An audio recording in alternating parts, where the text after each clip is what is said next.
All right, let's talk about Aaron Banks, a player who, once this signing happened, people had some mixed feelings on it. Some people were very happy with it, that were Packers fans. Some people were a little bit, more had questions that needed to be asked about this move. And to be honest, I have some questions that I want to ask. So let's ask them. First, we have to talk about the player himself, right? Aaron Banks, who gets a pretty big deal for the Packers. Is he a good enough player? Well, he's not a perfect player. On this play, you see it's gonna be a double team block. He is the left guard, so the one who is on the left of the double team block is then gonna get up to next level and block KJ Britt, the linebacker for Tampa Bay. As you see, that's what he does. He gets off the double team block pretty quickly, is able to try and get in position to block the linebacker he's supposed to block. Unfortunately, this time it does not go too well and is not really able to make the block right there. Didn't do a terrible job, but wasn't able to fully, it's not a rep that he would, like to have on a highlight reel or anything like that, right? Okay, no, he's not a perfect player, but to be honest, he's a pretty effective one. I see why he got a contract that was as big as it was. Because like plays like this, so again, this time it's just going to be a one-on-one matchup. This is in the running game as well. One thing I should note is that while there are people who know a lot more about run blocking schemes than I do, these are very similar schemes. What Kyle Shanahan does and what Matt LaFleur does. So you have to imagine that is a bonus of going out and getting someone like Banks, as he can play the system. As you see here, it's actually a play action play. So, it wasn't really that impactful either way, but still, he did a great job the defender didn't know it was a play action right away. Still did a great job at blocking him out of the way. You definitely have plays like that. Also, something like this, where he's going to be going up one-on-one against a linebacker who is, in fairness, blitzing. It's also Levante David, though. A potential Hall of Fame linebacker who you're going up against one-on-one. Not the easiest guy to block, even if he is blitzing, which could help take him out of the play a little bit.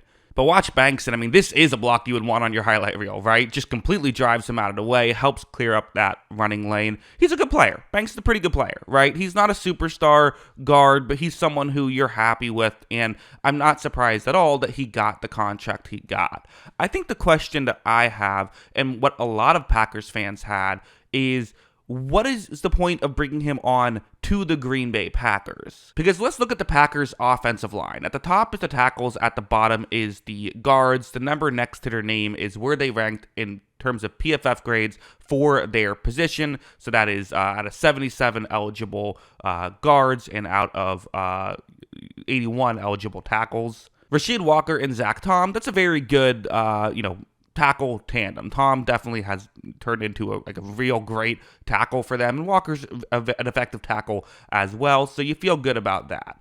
The interior, though, so Ellington Jenkins all the way at the bottom, he ranked 32nd among guards, but he can play anywhere on the offensive line, so I'm assuming they're going to move him up to center, because now they have 3 other guards that are interesting to talk about. First, Sean Ryan, who was their guard last year.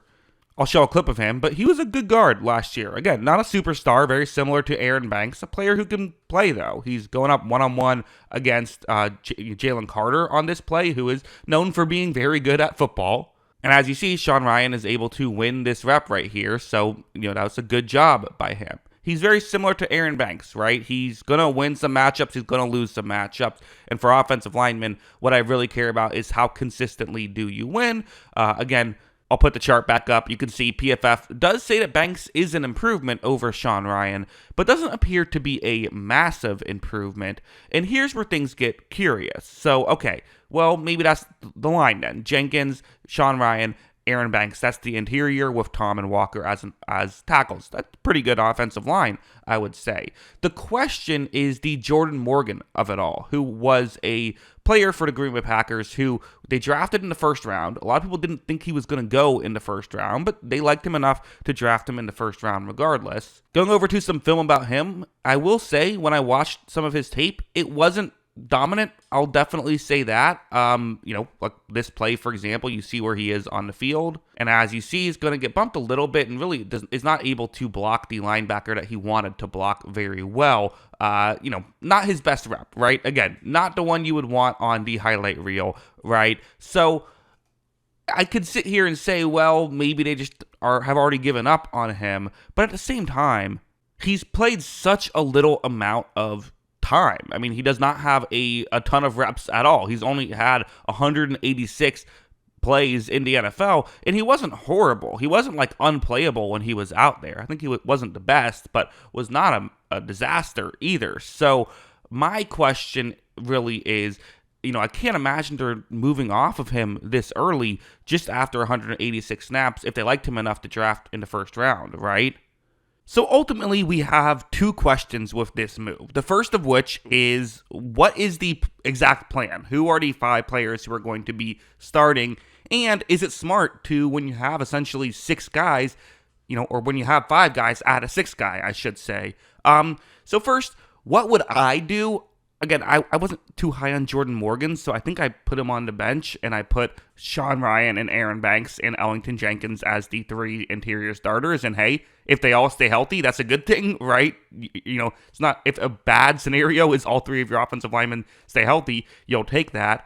The odds are someone's going to get banged up, right? I think that's something that just can happen. So if someone does get banged up, then you have, you put Jordan Morgan in. Granted, it's a little bit tricky now where, like, for example, had they added, I don't know, Drew Dahlman, a center, instead of Aaron Banks, then they could have kept Jenkins at guard, and then if the center gets hurt, Jenkins can go to center, and then if a tackle gets hurt, Jenkins can go to tackle. It's a little bit trickier now because, if you lose just a center, which I'm assuming is Jenkins, then you have to go back to, I'm assuming Myers will be the backup there. But if you lose a tackle, you can shift Jenkins out to tackle and have him play there, and then put Jordan Morgan in at guard. So I almost wonder if this is a bit of a, hey, offensive linemen get injured, let's just add an extra offensive lineman.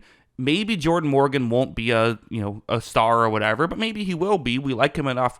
Again, they drafted him in the first round. I have to imagine they trust him to some degree, and maybe they just feel like, let's have 6 starters on our offensive line. One of them will probably have to come in at some point because that's how offensive line works. It's not a horrible strategy, actually. So honestly, I get that you'd have loved to have a flashier move, and I think the criticism is like, well, usually you don't, win Super Bowls with backups, but I don't actually think that's true. Usually you do have a backup in at some point. The Eagles had some offensive line injuries during their Super Bowl run. Tampa Bay won a Super Bowl with a backup guard. It happens. You have injuries. Usually you're not 100% healthy, so being prepared for that, maybe not the worst thing in the world.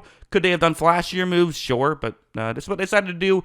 I understand the logic behind it. But yeah, those are kind of my thoughts on all of this. Again, very interesting move that the Packers pulled off, and they also added Nate Hobbs, who I think that was a really good signing. But yeah, those are my thoughts on Aaron Banks to the Green Bay Packers. Let me know in the comments below, what do you think about this move? Always love hearing from you, and of course, as always, thanks for watching.